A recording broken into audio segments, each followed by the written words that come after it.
जय गुरु जी संगत जी। आज जिन्होंने ये सत्संग शेयर किया है वो कहते हैं गुरु जी से एक मुलाकात ने उनकी ज़िंदगी बदल दी है। आइए मैं उनका सत्संग आपके साथ शेयर करती हूँ। मार्च 2016 में मेरी दुनिया तब बिखर सी गई जब 28 साल की उम्र में मेरा डाइवोर्स हो गया। इस भयावह घटना को संभालने के लिए मैं बहुत छोटा था और धीरे धीरे जाने अनजाने मैं डिप्रेशन में चला गया। लगभग 1 महीने बाद अप्रैल में अगला इंसिडेंट मेरे साथ घटा, जिसमें मेरा एक्सीडेंट हो गया, जिसमें मुझे स्लिप डिस्क का पता चला। वह एक बहुत बड़ी बीमारी है। मेरी रीढ़ की हड्डी गंभीर रूप से डैमेज हो गई थी। धीरे धीरे बिना किसी सुधार के मेरा राइट लेग भी पैरालाइज होने लगा। अब मैं लंगड़ाने लगा था। देश के कई हॉस्पिटल्स में दिखाने के बाद भी मुझे मेरी रीढ़ की हड्डी में कोई आराम नहीं हो रहा था और डॉक्टरों ने मेरे को सर्जरी कराने की एडवाइस की, जिसमें 90% चांसेस ये थे कि मेरे शरीर का निचला हिस्सा पैरालाइज हो जाए और साथ ही मेरा ब्रेन भी डेड हो जाए। लगभग 2 महीने बाद मैं सर्जरी पर विचार ही कर रहा था कि मैंने देखा कि मेरे दोनों पैर धीरे धीरे पैरालाइज हो रहे हैं। समय के साथ मैंने अपने दर्द को भुलाने के लिए सबसे अलग होना शुरू कर दिया।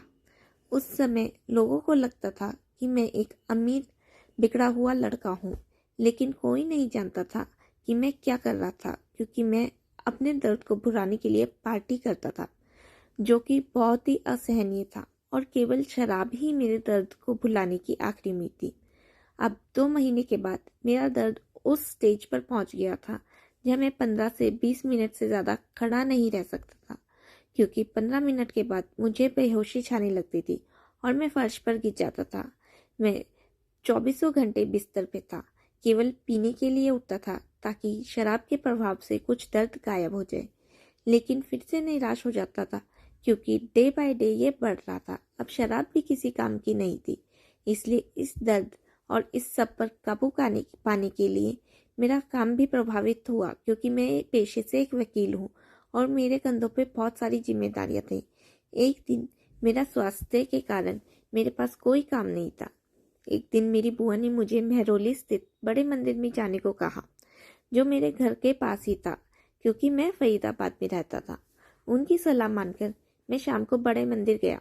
मुझे आज भी याद है, जब मैं पहली बार बड़े मंदिर गया था, मैं उस जगह बैठा था जहाँ पर विकलांग लोगों को बैठने के लिए कहा गया था, क्योंकि मैं ज़मीन पर पालथी मारकर नहीं बैठ सकता था।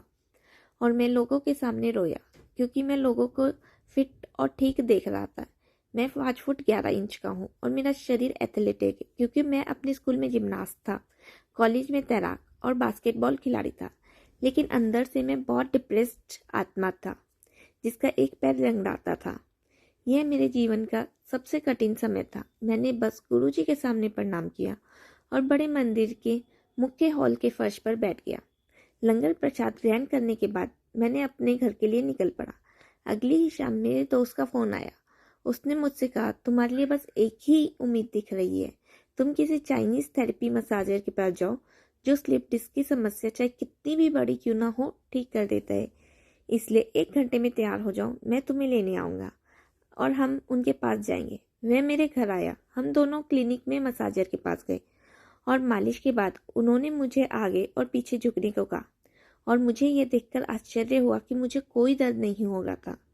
6 महीने तक असहनीय दर्द के साथ बिस्तर पर रहने के बाद पहली बार मुझे कोई दर्द नहीं हो रहा था, इसलिए मैं खुश था।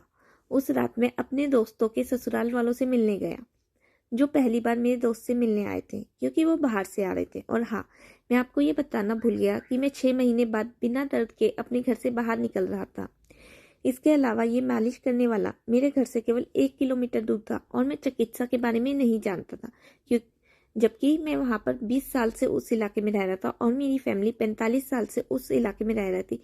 फिर भी हम उसे नहीं जानते थे और वो भी इस बारे में नहीं जानते थे। इसलिए देखिए, गुरुजी के आशीर्वाद से सही चीजें सही समय पर होती हैं। अगले दिन मैं फिर से बड़े मंदिर गया और हाँ, मैंने बिना किसी दर्द के जमीन पर बैठा एक सामान्य संगत की तरह ही मेरा इलाज हुआ था। मुझे आज भी याद है, मैंने बड़े मंदिर के मुख्य हॉल में 45 मिनट तक ध्यान किया था। मैं परमानंद में था। आप मुख्य हॉल में 10 मिनट से ज्यादा नहीं बैठ सकते, संगत की भारी कतार के कारण। और हाँ, यहाँ मैं गुरुजी के आशीर्वाद से 45 मिनट तक बैठा रहा। मैं पूरी तरह ठीक हो गया, लंगड़ाना बंद हो गया। अब मेरे दोनों पैर सामान्य हो गए थे और हफ्ते में कम से कम 4-5 बार मैं बड़े मंदिर जाने लगा और सोमवार को भी मैं बड़े मंदिर जाने लगा। गुरुजी के आशीर्वाद से मैं फिर से पूरी तरह सामान्य हो गया। बाद में मैंने योगा करना शुरू किया और मेरे योगा टीचर ने मुझे मेरे पैर शरीर में सबसे ज्यादा मजबूत है ये कहा, जिसे सुनकर मुझे हंसी आ गई, क्योंकि उन्हें नहीं पता था कि मेरा एक्सीडेंट हुआ था जिसमें मैं चलने के लिए असमर्थ था और सर्जरी होने वाली थी। रातों रात मुझे काम मिलना शुरू हो गया। मैं अपने पेशे में बहुत अच्छा कर रहा हूँ। अब गुरुजी के आशीर्वाद से मैंने 10 दिन का ध्यान दौरा किया, जिसमें 100 घंटे का ध्यान था। अब मुझे रीढ़ की हड्डी को सीधा करके बैठाया गया। अब मुझे दर्द में बिल्कुल भी एहसास नहीं हो रहा था। गुरुजी के आशीर्वाद से मैंने 4 धाम यात्राएं की। पूर्व में पुरी, दक्षिण में रामेश्वर, पश्चिम में द्वारका और उत्तर में बद्रीनाथ। और उसके बाद देश के विभिन्न ज्योतिर्लिंग के दर्शन किए। बाद में मैंने यमुनोत्री, गंगोत्री और केदारनाथ के दर्शन किए। हाल ही में मैंने दोनों पैरों से चलकर अमरनाथ जी के दर्शन किए। अब गुरुजी के आशीर्वाद से 30 वर्ष की उम्र में मैं डांस कर सकता हूँ, बास्केटबॉल खेल सकता हूँ, 20 से 30 फीट ऊंची चट्टानों पर गोता लगाता हूँ, मैं पर्वतारोहण करता हूँ, रोलर स्केटिंग करता हूँ, पूरे देश में बहुत अधिक ट्रैकिंग करता हूँ, आदि आदि। अब मैं अपनी शादी के लिए रिश्ता ढूंढ रहा हूँ, क्योंकि गुरुजी के दर्शन करने से पहले मैं विवाह से बहुत ही ज्यादा मन उठ गया था। लेकिन अब मैं शादी के लिए रिश्ता देखने की खुशी से वेट कर रहा हूँ। आज भी मैं कभी भी परेशान या उदास होता हूँ तो मैं जल्दी से बड़े मंदिर की ओर जाता हूँ, क्योंकि यह मंदिर मेरे घर से केवल 30 मिनट की दूरी पे है और मेरी हर समस्या वहां जाकर ठीक हो जाती है। मैंने अपने घर पर 2 बार गुरुजी की उपस्थिति देखी। मुझे लगता है मैं धन्य हूँ, उन्होंने मुझे चुना है। बस गुरुजी पर विश्वास रखें और सब कुछ गुरुजी द्वारा निर्धारित सही समय पर हो जाएगा और उसी स्थान पर पहुंच जाएंगे जहाँ उसे होना चाहिए। जय गुरुजी, शुक्राना गुरुजी।